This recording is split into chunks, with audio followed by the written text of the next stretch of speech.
Welcome to Spill the Booch. This is the show where we share wild, hilarious, and also relatable stories from the yoga and wellness world because the wellness world is not all deep breaths and inner peace.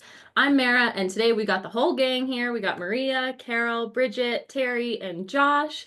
And together we're diving into stories that make you laugh, cringe, and say, yep, that's so studio life. So grab your coffee, kombucha, or your favorite drink, and let's jump in. Today, we're mixing things up and reading a story from the New York Times. Big thanks to Coach Terry for sharing it with us. She's the only one on the team dedicated enough to keep up with the New York Times subscription, mostly for her daily Wordle, let's be honest. And listen, this one's a doozy. It's got drama, sweat, and a single forbidden sip that lit up TikTok and the rest of the internet. The headline, triple digit heat and scolded for a sip of water. Show of hands, who's read this one? Oh, not fully, but Mostly everybody. All right. Okay, so for the sake of time, I'm not going to read the whole thing because, well, it's really long and we're here to talk about it, not host story time. So I ran it through ChatGPT for a quick summary and we'll drop the full article and the link in the show notes if you want to dive in later. So here we go. Again, the title is Triple Digit Heat and Scolded for a Sip of Water. So picture this. It's a packed 6 p.m. Bikram style hot yoga class in Bode, NYC. 105 degrees, 90 minutes long. Influencer Roma Abdesalam is mid-sweat, only a couple postures in when she reaches for her Fiji water and takes a sip. Innocent, right? Wrong. The instructor, Irina, calls out the class, reminding everyone that water isn't allowed until party time, around 30 minutes in after eagle pose. Roma, feeling targeted, walks out, annoyed and overheated. Moments later, she vents on TikTok saying she was bullied for drinking water in class. The video goes viral, millions of views, thousands of comments, and suddenly the internet is in a sweaty uproar. Bode NYC posts a cheeky TikTok in response saying, of course, hydration is encouraged, but the damage is done. Stories from other students start popping up, and the studio parts ways with Irina, the teacher. For her part, Irina says that she never forbade water, just gave a gentle request to hold off. She insists it was about discipline, tradition, and respecting the roots of Bikram yoga. Even after being let go, she still shows up on her mat at Bode saying yoga is her medicine, bigger than any studio drama. Meanwhile, Roma says she never wanted Irina fired, she just wanted to be spoken to. So what's the lesson here? In today's world of self-care first, maybe rigid rules don't flow like they used to, especially when someone's thirsty. Okay, let's get into this. What are your guys' immediate takes on this? Should we watch the video? Oh gosh. Here, I've got it. I've got it. You got it? Okay. Yeah, I've got it. Okay. Here we go. Okay, so I just left hot yoga in the middle of the class. Okay, I was so excited for this class because of this, because of water. So I was in the class and I went to go get a sip of my water. I just picked it up from my mat and the instructor bullies me, calls me out in front of everyone and is like, it's not time to drink water. I'll let you know when you can drink water. You drink water when I want you to drink water. And have you ever experienced this? I got so upset. I didn't say anything. I just left the class. Like, I didn't get the memo she was paying my bills or she paid for me to be in that class. Like, it's a hot yoga class. Of course I'm going to get water. Is this news to you that I would get water at a fucking hot yoga class? Wowza. Boy, she's angry. She's grouchy. Watching it and now a second time, I'm like, she's pretty chill in the beginning. She's kind of just making a funny show of things. I think that's pretty standard influencer. I didn't think she did anything too over the top. I guess my quick thought is like the question I always have is you post something like that because you want something else to happen. Like there is a reason. You want attention or you want repercussion. Or you're just like, you're an influencer and just this is enough controversy for you to know you're going to get some views off of it. And you're like farming that, just like big media, like you're farming controversy. That's half of what influencers do out there. So I don't know. My question would be like, what is your objective with this? Because of course in the article, she's going to say, oh, I just wanted to be talked to. Like, of course she's going to respond like that. She's not going to say like, yeah, glad she got fired. That just makes her a witch if that's what she wanted. Well, that's my point. Like, she's not going to publicly Yeah, throw because that would herself under hurt the her bus. image. Right. So like, it's hard to know what the truth is. I don't know. That's my quick thought. Terry, what's your immediate thoughts on this? I don't think I should say because I'll probably get vilified. Terry's I just gonna get absolutely canceled. will get canceled. So we have two different, it's like two sides of the story, right? And I think this is a classic example of definitely in the Bikram world, there's that whole thing, don't drink, it's part of the discipline of the practice. And I think that how the instructor responded to the fact that she got fired and she's still showing up at the studio to take class. I mean, I think to me, that says a lot about her. And I think that, like anything, reading between the lines. So the influencer, felt victimized, felt bullied, and all this stuff. And having been there, done that, I changed through the years. But if someone was taking water, and then when I was like, hey, if we can just hold off until Eagle, blah, that's, just helps you, da, da, da. It was like more of an education thing. And unfortunately, it sounds like she just took it the completely wrong way. However, I do feel that part of this is that was a little bit too sensitive about it. That's all I'll say. I'm just gonna say it straight. I'm a boomer, guys, and so this is just like, it's like, suck it up, fucking buttercup. It's like, so Did the that's all I'm gonna say, because if I say anything else, I'll get canceled. Okay, I'm going. Okay. Did the article investigate like what other people said was said by the teacher? Like, so it was just like, basically it said they took what this influencer said, what this woman said as like, that is like basically what was said to her. They interviewed the teacher, like Irina, and the studio owner in the article. And it basically, like, when you're in a Bikram class, it is a suggestion. They don't say, like, well, nowadays they won't say, like, you're not allowed to drink water. It's, please hold off from drinking water until party time. Like, it's a suggestion. And so that's what it says in the article. Right, but that's not what this lady said was said to her. If someone said to me, I tell you when to drink water, you tell me, I would be just as mad as her. I would definitely leave the class, and I don't even encourage water drinking because even though I'm not from a Bikram background, my teacher says the same thing. I'm not like a big like water during class thing. I think it kills your fire. I'm definitely not gonna, call someone out in the middle class for if the influencer's version of events is correct, she has a lot to be angry about. I totally think so.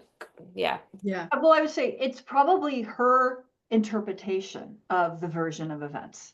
Yeah, and that's the Right. thing. That's the All thing. things like this, like everybody interprets things in a different way, and there's always going to be a different version of it. There's going to be two versions of it, and then the truth. Like Yeah. what was Somewhere- actually said Yeah. versus her and how she took it. Exactly what you said, Bridget. Because if I'm being honest here, if somebody said that to me in that way, like legitimate said, I would be like, fuck no, bye. Like, I'm leaving that class too. Like, you can't talk to anybody like that, Yeah. especially in a public place. Yeah. Maria, Yeah. what do you think? And plus, do you ever want to know where party time came from? That whole thing about party time? Does any of you guys who went to OG know where the party time came from? Why you don't like you to know where elaborate? party- Tell us, Terry. was told- Tell okay. us story time. I'll tell. So this is what is told me about the whole party time. Way back, go back, fall back, try to fall down backwards back time of Bikram yoga. For those of you who know the dialogue, when Bikram first started teaching, nobody carried water. People weren't lugging around water bottles and jugs of water. So party time was they would like take a break and they'd go out to the hallway and they get a sip of water out of the drinking fountain. And then they'd come back in. So that's where that whole thing came from. What's a bubbler, So that's where that whole thing came from, is like they would have this quick little, okay, we did the warm up. Now we're ready to go into getting into the standing series, take a quick go drink of water and come back. That's where that whole thing came from. So Yeah, Very take an actual break. Maria, what do you think out of like coming out of moto, especially. Yeah. Yeah, I mean, moto's kind of changed a little bit over the years. Like, I remember when I first started practicing, like a long time ago, my teacher would always say, like, try not to drink water. Like, don't drink water, you know, especially like halfway through the class, like when we're going into Shavasana to like rest, get into Shavasana as quickly as possible, like find stillness, you know, don't drink water. It's like not a thing. Now, when I'm instructing, when I'm teaching, I'm always just like, yeah, take water whenever you need it. Even though I think it is kind of disruptive to class because like some people are taking breaks and drinking water, it's just like, I don't know, people are soft. Like, right? And it's just like, you got to know your audience kind of. Like, if I'm teaching a flow class and everybody's super into it, I don't even instruct water breaks ever. If it's like a moto class and you know, people are, you read the room, right? And it's like, yeah, sure, like have a sip of water, take a break. I think to that point, like one, Terry, to your point a minute ago, you don't experience objective reality. You experience your perception of reality, like all of us, the teacher included in this scenario, right? Yeah. You don't experience reality itself. You experience your interpretation. Or the one that I really like that's on the yogic side of things is like, you don't experience reality as is. You experience reality based on who you are. And so that's the idea of creation of reality, where it's like, if you're looking for a certain thing, you will find it. If you look for a red car, you start to see a red car. The influencer, maybe, I don't know enough about this person, is someone who is actively looking for this kind of controversy.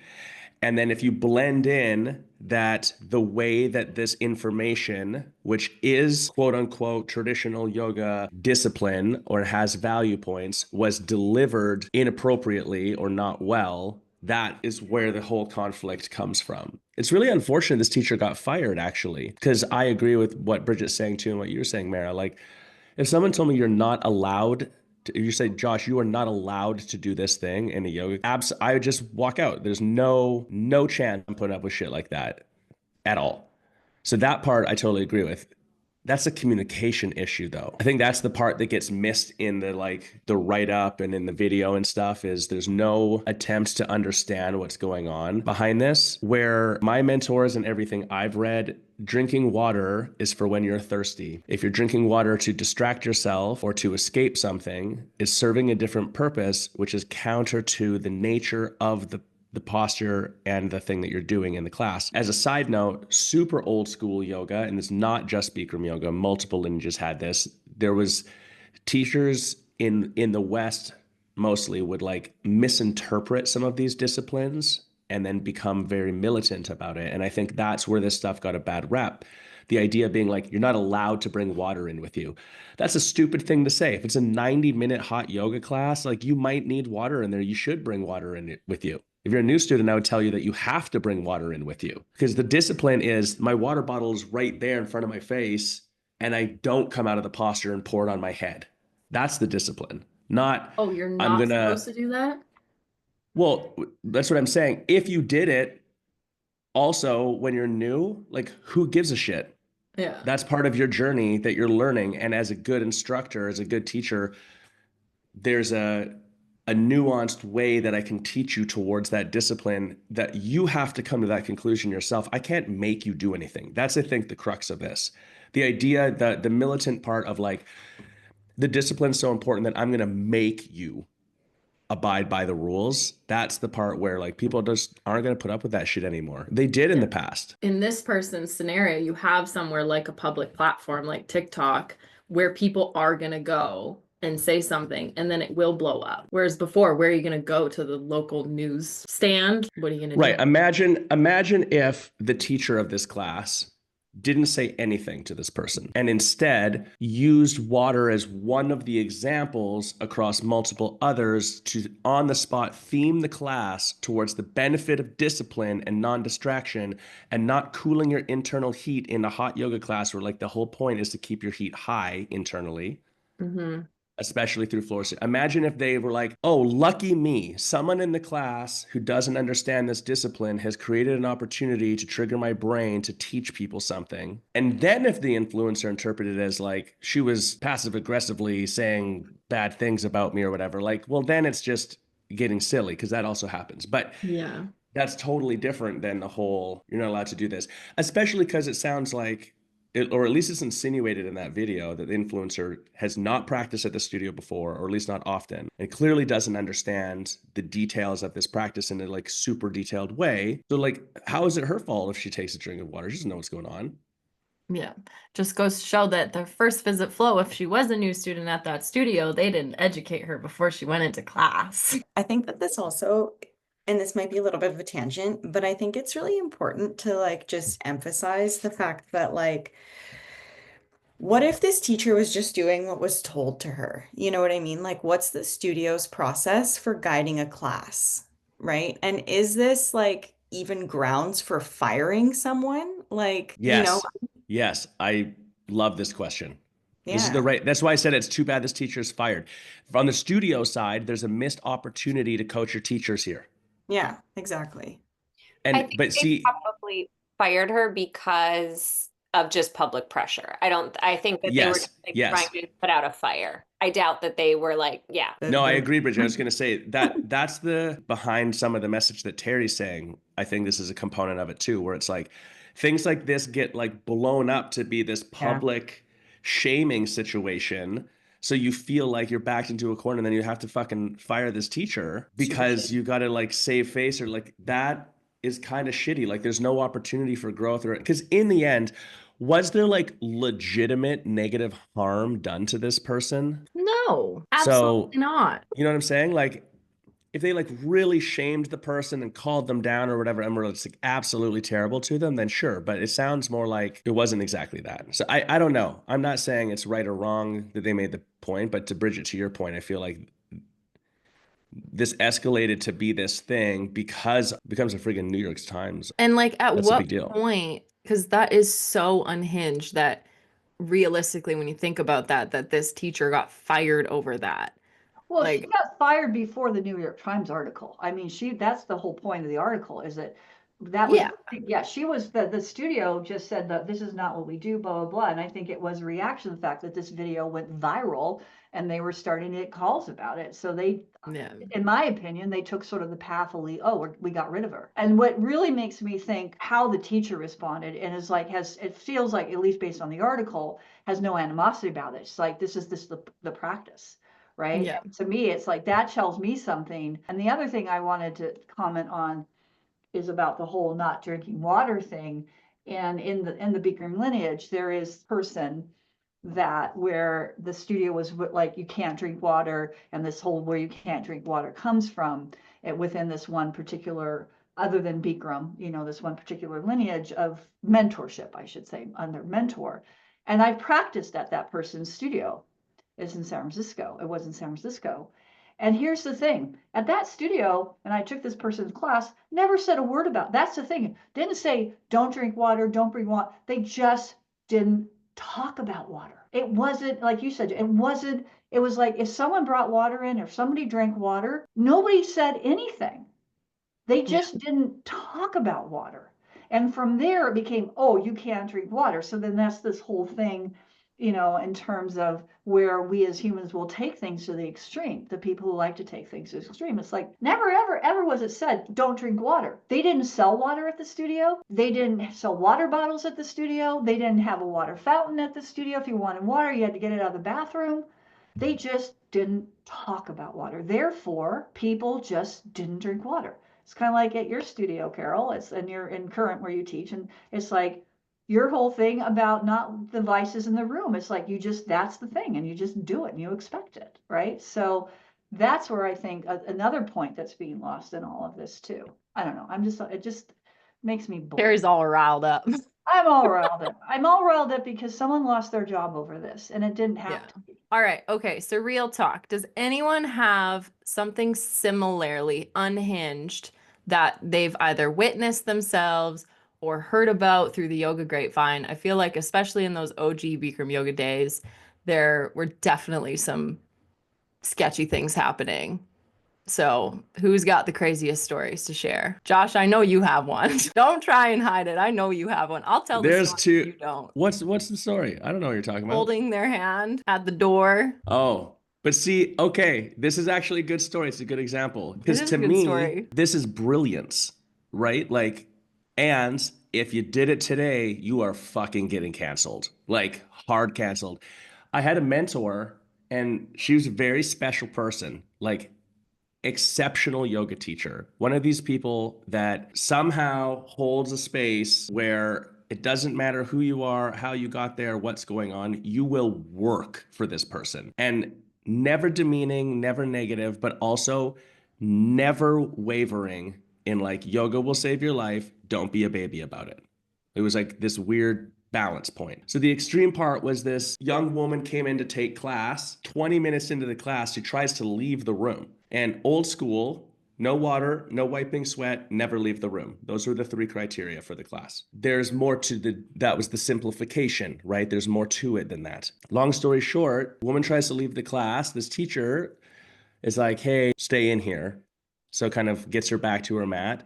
She tries to leave 50 minutes later. She's like, you can do it. You're going to stay in here.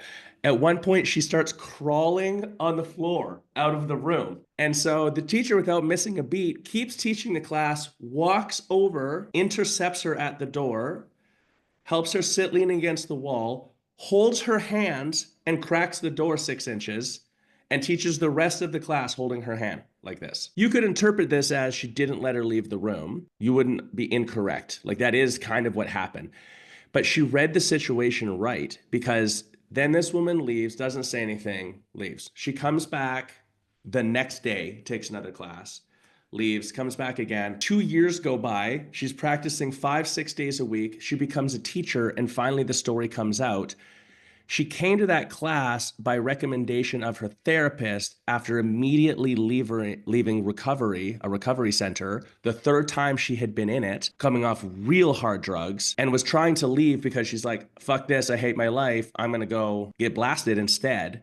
And she said that moment of her standing there and keeping her in the room and holding her hand was like the fork in the road. Was the like, no, someone saw me, didn't reprimand me, and also didn't let me give up, basically. And that was it. So her words, not mine. So to me, it's like this beautiful story based off of a discipline in the practice that this teacher read the situation correctly and like enforced on in what I would debate today probably doesn't fly no matter what. Because even if that person's fine, someone else in that room today lights them up online.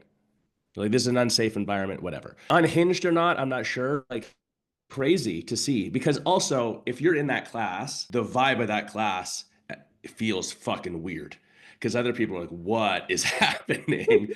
And she kept teaching the whole class and everyone just kept going. That's a unique skill in teaching, to be able to do something like that. It's a good story. How do you translate that into modern time? Because again, like, I can't make anyone do anything, but there's value in the authoritative position you're in as a teacher if you're skilled enough, if you read the situation enough, if you have the tools developed enough to be able to enforce on a certain level of discipline, because that is part of the practice. Like, that's tricky to do. I feel like it's a major value point that's been lost.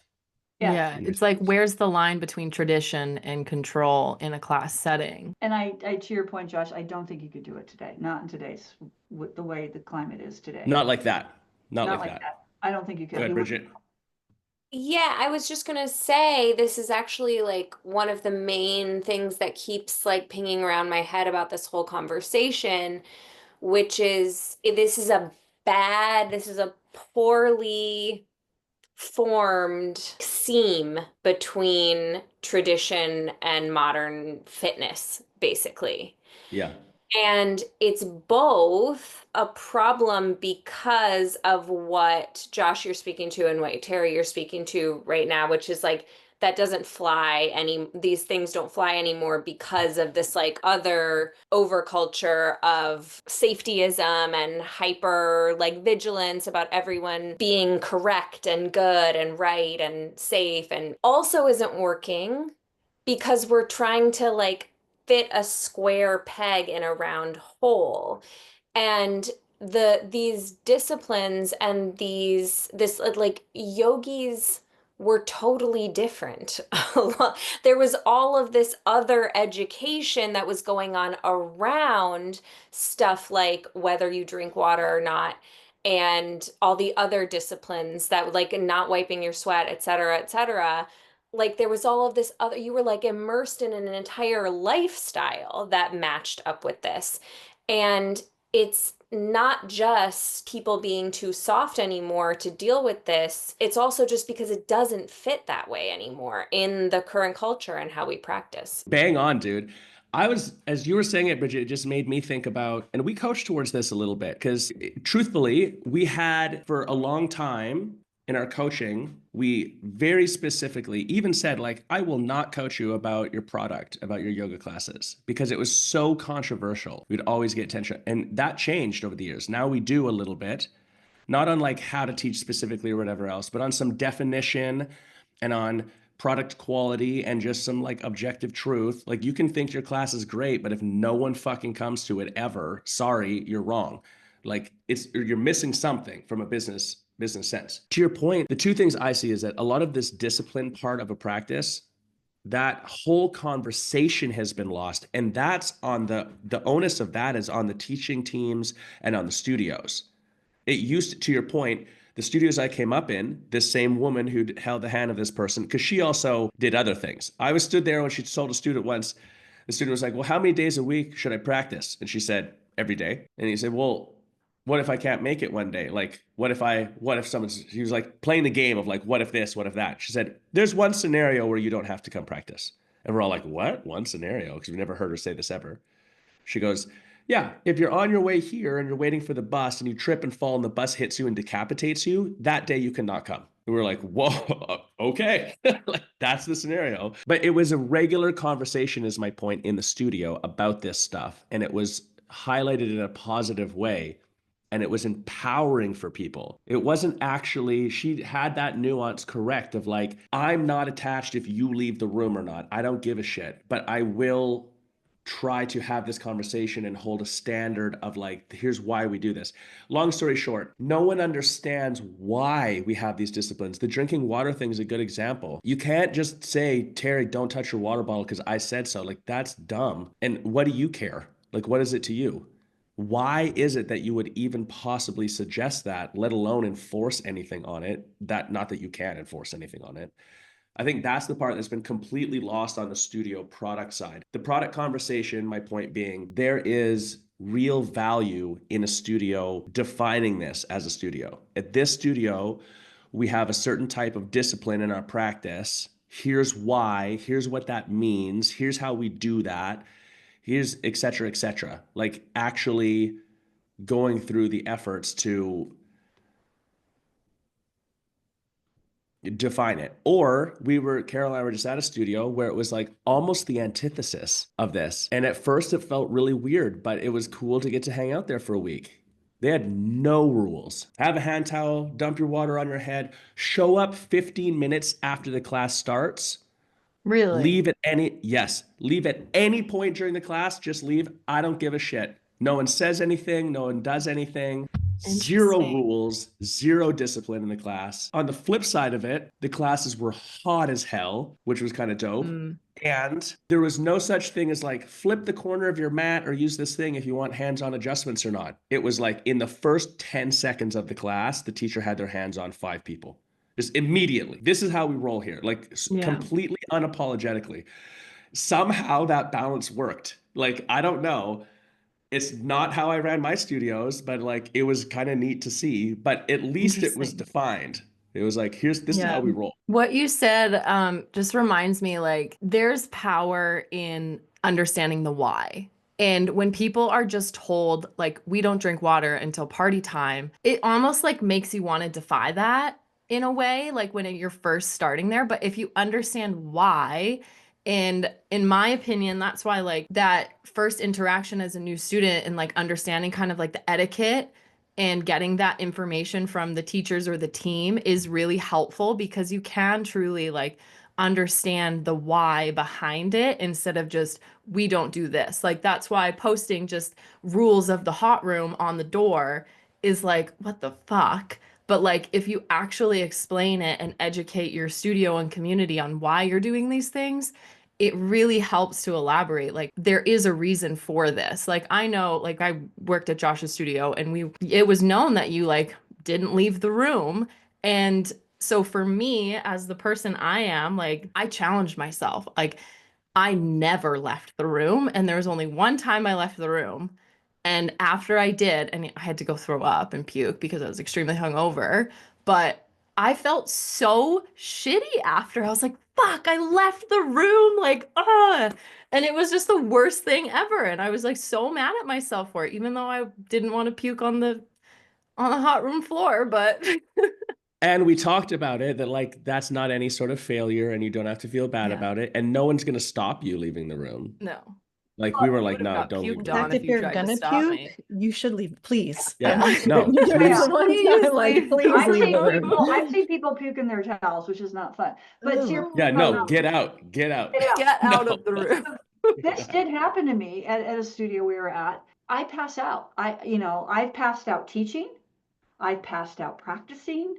Hell, I passed out at the altar, for God's sake. So, I pass out. You got a history there, Terry. I have a very Something's history going of on. passing out. Yes, I pass. It's Because like, those are basically the same environmental situation I have a anyways. history of passing out. It's a vagal response and da-da-da. And, I passed out one morning with COVID and ended up in the emergency room with a broken nose. So I passed out. So I was at the studio, and I had recently, when I've been practicing, because I don't practice hot yoga as much as I used to, there are times when I've taken a hot class where I do feel like I'm going to pass out.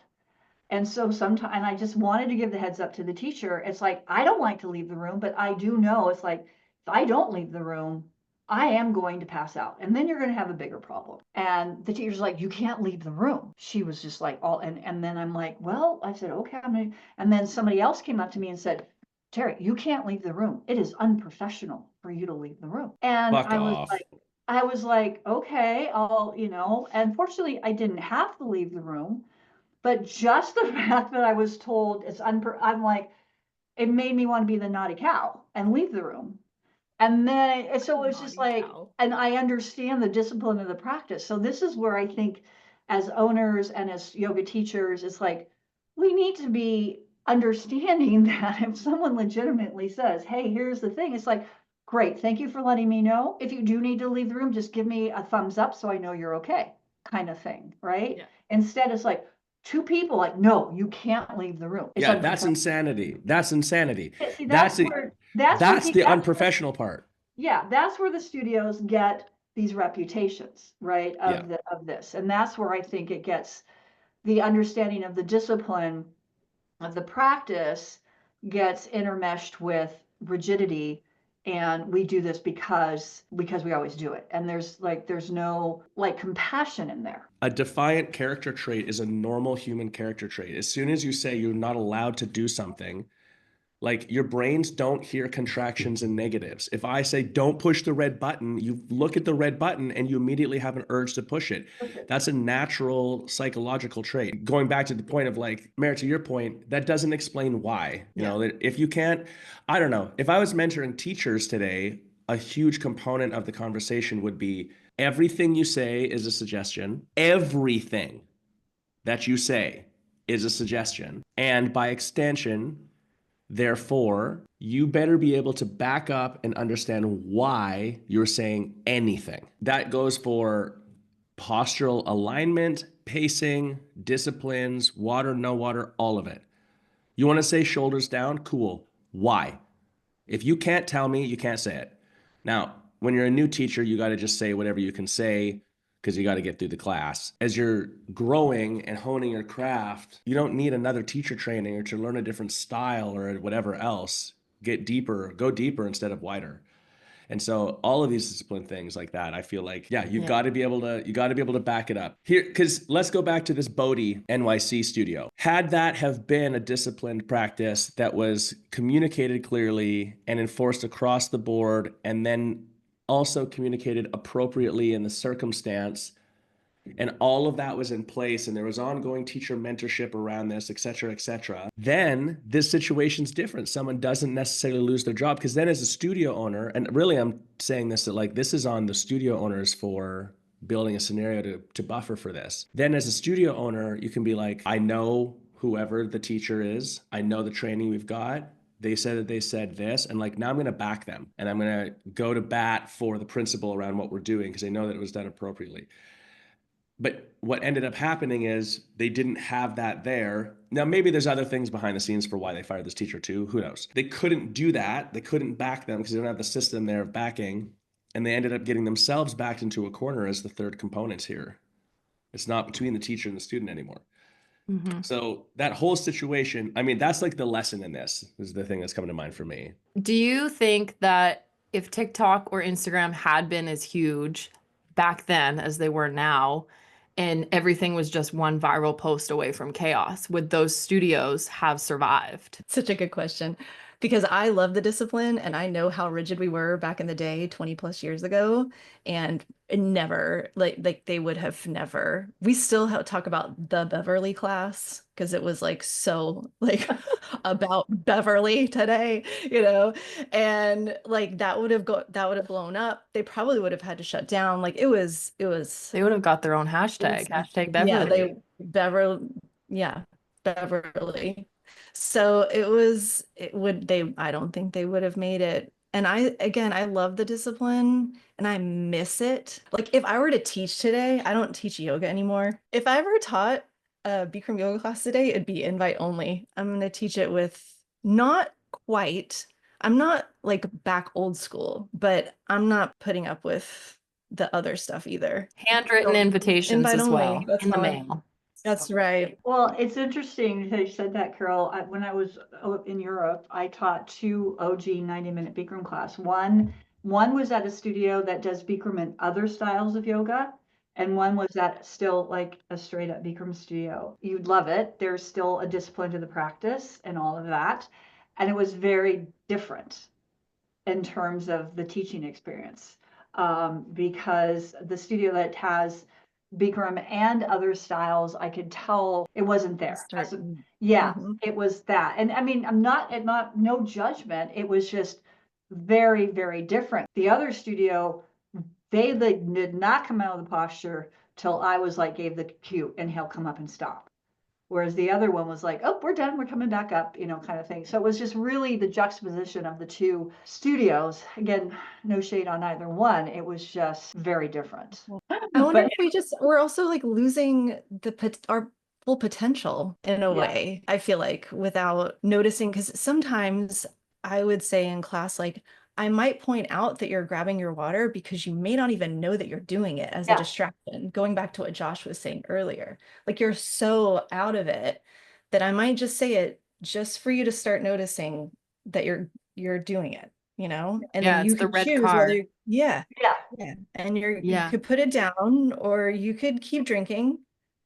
Did you know that you're even doing it? Yeah, I would say things Awareness. like, did you really need to come out of the posture, take that sip of water, or is it because you just didn't want to stay in the posture anymore, right? Is it just and then so that, but I don't know if that would even fly. I don't know, maybe, I don't know. It's like a good thing that, Carol, you've never taught class at the summit where I've snuck out of triangle to go and take photos. Well, you have a good excuse, Mara. Okay. That's why I'm not allowed to teach at the summit. So because you yell at me for taking. I just yell at Mara the whole time. You can tell which postures I really don't like. One thing in this conversation that is slightly missing is yoga has gone through these phases, and its current phase has some level of public expectation imposed on what it is. Like, this is what yoga is. And the businesses aren't trying to fight that anymore. And so the reason I say that is just there are other things that exist. Like, you go to a BJJ studio, like, or karate or anything like that, like, it is disciplined. If you go to a gi-centered Brazilian Jiu-Jitsu studio, like, your shoes go there, you bow here, you say this, like, you would never talk out of line to like, these disciplines exist in these other practices, and people wholeheartedly participate in them without question. And there's not a lot of explanation for why. It's just what it is. Or like, same thing in a similar vein is like the hardcoreness, the idea of like, adding force in a yoga class. And we're like, oh, well, people might get hurt, or they don't want it to force, or you should never be forcing anything, or there's no actual pressure put in a yoga posture. And then the same person that's talking about that with yoga goes down the block and does a CrossFit workout where it's like total fucking insanity for your joints and stuff. So like culturally as people, we do like and participate in these things without complaint. Yoga is in a phase right now where it gets a lot of shit on this stuff. And because there's like this imposed, it's supposed to be this thing. So I feel like that's the thing on the business side to be taken back. And I'm not going to tell you the which direction that goes. It's more just ownership over like, this is what we teach. These are the parts of the practice. These are the disciplines. This is the way we roll, that being defined, and you like really owning that, whether that's leaning in the direction of some of these stronger disciplined things like not drinking water in class, not leaving the room, whatever, or it's the other end of the spectrum where like, I don't give a shit. Come every day, do whatever you want. Don't talk in class and do the postures when you're here. And other than that, like do whatever you, I don't care. Just make sure you get here. I'm not going to tell you which one's right. It's more just like the ownership of that I feel like has been a bit lost. This is like the whole like being afraid, kind of like, for lack of a better term, like cancel culture or whatever. This is like a pet project of mine. Like I am obsessed with it. I read about it all the time. Like I know so much about this specific topic.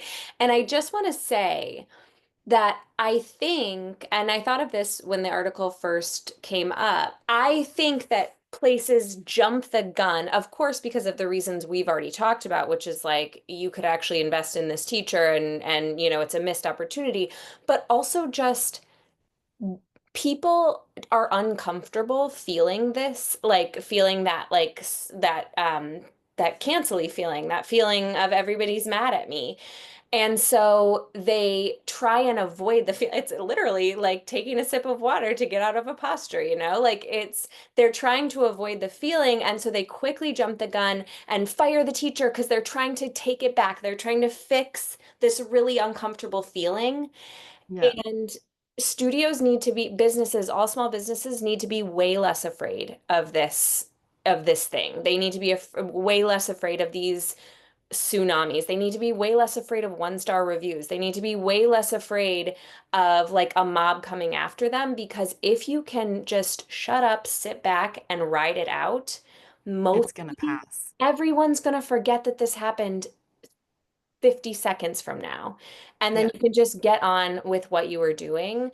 And I think that we've shot ourselves in the foot because we don't like the feeling, which, like I said, is right back to our Yeah, you might lose like 1 or 2 students or maybe 5 out of it, but stand by who you really are. Stand by your core actual values. values. If your values aren't firing a teacher for saying something that's perfectly normal or maybe could use a little finesse, then stick with that, because that will actually mean more to people in the long term. Whatever you focus on expands. Mhm. You know, what I'm hearing you say, and I think is so smart, is just like putting a bunch of energy towards something because that you didn't create. Focus your energy somewhere else. Don't fuel the fire, basically. Yeah. What do you guys think about all of this stuff, especially in the Bikram world specifically, because that's the class that we're talking about? Do you think that all of this softness on the discipline and the tradition and all of that comes more from wanting to disassociate with Bikram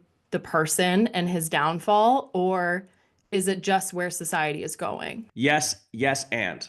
Yes, and asterisk. Yeah, asterisks. Yeah, I think, yes, there is a component of separation from Bikram the man. Even just how we talk about it, how it's been said, this is just habitual. Terry earlier used the phrase in the Bikram lineage. Like, I wouldn't even say those words. It's not his lineage anymore. Maybe Ghosh lineage would be a better describer of it. Or you could talk about Kriya or SRF. Like, it all comes out of these places. But I think it's important to dissociate from Bikram the man, because for any positive things that he has brought to the world, because you can't say that there's been none, the guy's an asshole and probably a rapist, in which case he should be in jail. So he should be canceled. Well, and he kind of is. Yeah. Kind of, but not really. He's still fucking teaching teacher trainings in Thailand right now. That's interesting. So I think, yes, there's some dissociation, but this goes back to one of the points we made, where dissociating from the person, because you could look, there was a cancel movement on Putabi Joyce, there, you know, like on Friend, almost all major yoga lineages, there's something in there where this has happened. So Bikram's just the more extreme one. Yes, separation from that. And it shows a lack of understanding around why and what this is for, and ownership over your own belief. If yoga is supposed to be an introspective practice, the analogy being you put your mask on the airplane first before you help the person beside you, it demonstrates a lack of personal responsibility and autonomy around some of these more controversial subject matters on a studio by studio, yogi by yogi teacher basis, in my opinion. I think it's kind of both. Like, I don't know. My whole train of thought this whole time has just been like what happened? You know, like what happened to yoga? Like it's just so subjective. You know what I mean? Like it means something different to so many people. And like as business owners, you know, like you do have to just like stand your ground and be like, hey, this is my offering. This is what I'm doing, and just like stick by it. And yoga is yoga. Yesterday I taught a class and I did like a pose in the Bikram series, and as like a peak pose kind of thing. And people loved it. They were like, "Oh my God, I've never done that before. What was that?" Which That pose? Which pose? standing head to knee. So that's one of my favorite Bikram posture. Woo, woo, woo! Yeah, people lost it. They were like, "Oh my God, that was so great. Like that class was so much fun. That I feel amazing." Everyone was smiling. People were like, "What spell did you cast on everybody in that class?" I'm like, "I don't know." I think it's more societal. I think that particularly those, you know, the younger generations, and this is no shade on them at all. It's like technology is, Boomer. yeah, okay, boomer. But technology has made it so easy and simple in certain ways, right? And that I think people are not comfortable being uncomfortable. And a lot of yoga is learning to be, particularly hot yoga, is learning to be comfortable and calm and meditate even when you're uncomfortable. And I think whether it's physically, emotionally, mentally, I think that's part of it. And I do think there is going to be, and I think social media has on many fronts is a wonderful thing. And conversely, there's a lot of talk about it. There are younger people now, like in their late teens, early 20s, and like they're saying, I wish I didn't get so sucked into it, right? So I think we're at a moment of time where we might start seeing, Carol, you and Josh with with kids in this generation, which coming up, is that I think maybe we might be at a moment in time where we're going to start seeing, let's disengage from our devices and, you know, put the social media down and maybe go back to just connection, you know, one-on-one, as opposed to living your life on your device. So that's just my personal opinion on it, and hope that for the future that we get kids back out playing outside and talking to each other and doing things other than everything, and having those conflicts and being able to learn to how to navigate conflicts face to face, you know, as opposed to cyberbullying and all that stuff that is happening, because when you have a screen in front of you, you can say anything. Bridget, what are your thoughts coming from someone who's not in the Bikram yoga teaching lineage? Yeah, I mean, it's rampant everywhere. I do think it's society. I don't think it has to do with, I mean, we all know like murmurs of like Bikram being canceled, and maybe if you're really plugged in, but I think for the most part, people don't really like know that much about the controversy. So I do think it's just how we are. I co-sign a lot of what Terry said just now. I do think that I think we're just in a moment of an overcorrection. I do think like I don't want to go back to what we were doing before, like in a lot of ways. I just don't want to glorify times before technology and before we were on social media and stuff. But I've spoken a lot today, so I'll just say Jonathan Haidt has written a lot about like what Terry's talking about. The Anxious Generation is his most recent book, and he's written a lot about I think he coined the word safetyism, but I might be wrong. But that's kind of like a word that kind of describes a lot of what we've been talking about. So Yeah, I like that. I feel like the pendulum has to swing to the other side first before it can become in the center again, right? So a lot of what I think we're experiencing is the pendulum swinging the other way. The larger philosophical yogic non-attachment component of it is like, cool, and that's what's happening. So what? Adjust accordingly. So like speaking more specifically to teachers and owners of studios out there, I like that idea of like not just glorifying, like people speak with positive nostalgia of the past, and that's important. But it's like, how do we take the positive components from that and leave behind the stuff that we purposefully, it's why the pendulum swung the other way, is we had to get rid of some shit. So like take the positive pieces of that and like, what's the modern version of it? What does that look like now? And so for a yoga studio, I think it just goes back to just deep, radical personal responsibility around your business, around your product, around your team, around what you're doing. And like, because the only way to disconnect from heavy societal influence is radical responsibility. And that's the part that I don't see happening as much. All right, we're going to switch gears here a little bit and we're going to play a game to wrap things up. I'm going to read out a scenario and you tell me if it's studio policy or a cult rule. Okay, ready? You may only drink water when granted permission. Cult. Cult. Cult. Culty vibes. You can only leave to puke, pee, or pass out. Culty vibe. Cult. wait, so are we guessing? Studio. You just say what you think it is, either cult that's or studio. a studio policy. Studio policy. All new students must sit silently for the first 2 classes before participating. Policy. Stupid policy. I don't understand. I don't know. Interesting. Can I Why? answer the stupid? I don't know which it is. It's dumb though. Oh, yeah. We begin and end every class by bowing to the photo of the founder. Culty. Studio. Cult. Studio. Interesting. Okay. I'm just gonna guess. Faulty. Participation in community service is required to maintain your membership. That could be policy. What's the question? Is that culty or studio Policy. Studio. Studio Don't call policy. me if you want to keep you in at all times. Yeah. I mean, On it's interesting because how do you track it? But yeah, it's not feasible. But it would be, Terry immediately is like, Terry with what's the logistics. what's the KPI for this? what's the I don't. KPI for this? How do you track it? How do you know? Oh, Terry. All right, here's one. On Wednesdays, we wear pink. Policy. Policy. Mean Girl. Cult. It's a Mean Girls call, obviously. No. You may not practice anywhere else. Cult. Cult. Cult. Again, how do you track that? Terry, that's Horseshit. not the game. Certain cults would follow you, Terry, Yeah. Yes. just so you know. And would not let you go anywhere That's right. else. If you cry during class, you must stay after to share why with the group. Fun times. That's what I my would love vote that is. policy. I love to know why people are crying. Snacks are only permitted if they're raw, organic, and blessed. Stupid. Salt. Studio.